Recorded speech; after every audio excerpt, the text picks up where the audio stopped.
Roper St. Francis Healthcare's House Calls TV.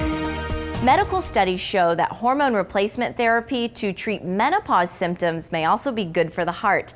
Dr. Elaine Eustis explains the effects of hormones on women's heart health. Estrogen protects against atherosclerosis, which is the buildup of plaque in the arteries.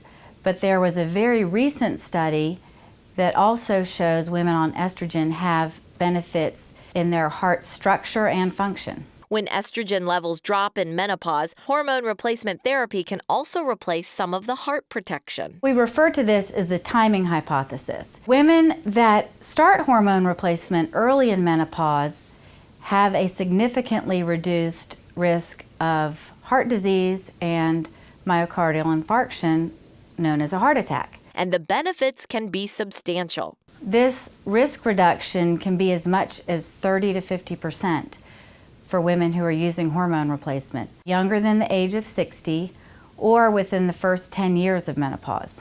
For more information, call 402-CARE, and for more House Calls TV, visit us online at rsfh.com. I'm Angela May. Roper St. Francis Healthcare's House Calls TV.